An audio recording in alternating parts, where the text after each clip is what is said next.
Video, we are going to discuss about the main laws that govern the ocular motility.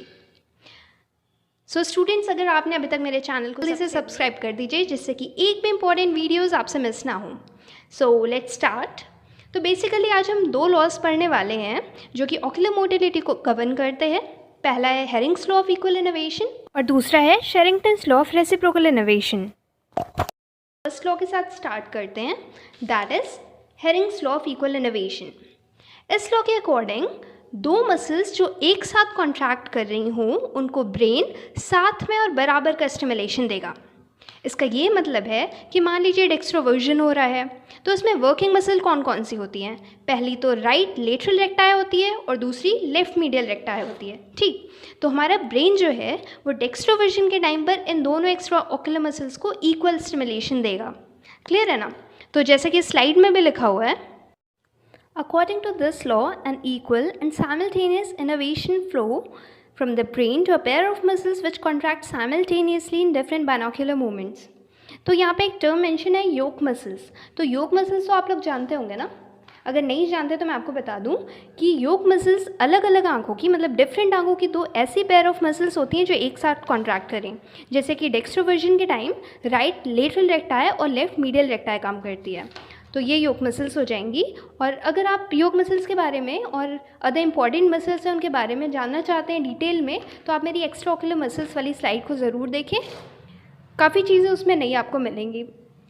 So similarly दूसरा example देखते हैं. Dextro elevation के time पर भी right superior recti और left inferior oblique ये योग मसल्स हो जाएंगी.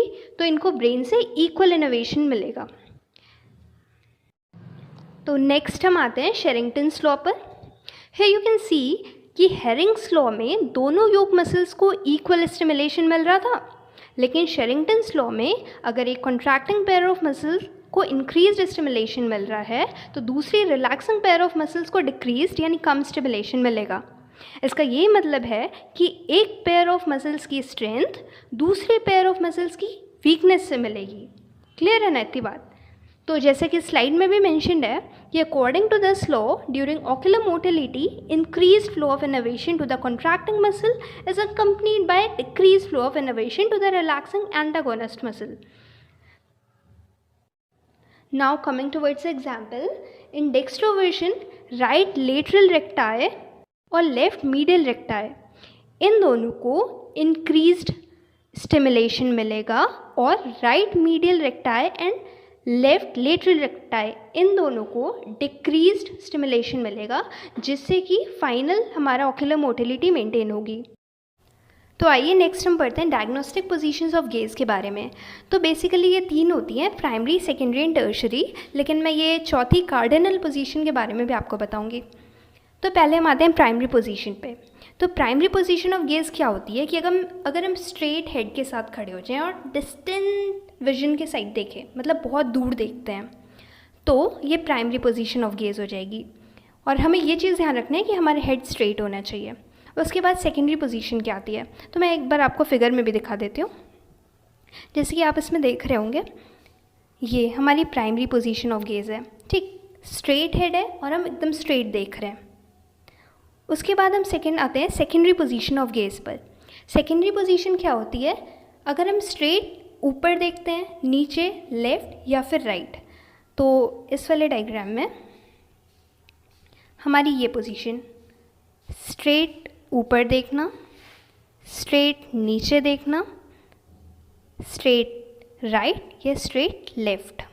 यहाँ पे जैसा कि मैंने आपको पिछली वीडियो में भी बताया था कि हमारा जो लेफ़्ट है वो इसमें राइट होकर चलेगा और जो हमारा राइट है वो हमारा लेफ़्ट होकर चलेगा. ठीक, फिर हम आते हैं टर्शरी पोजीशन ऑफ गेज पे.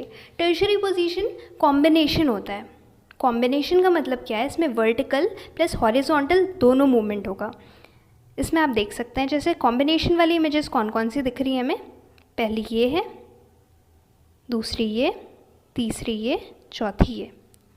तो हम लोग एक एक करके पढ़ते हैं.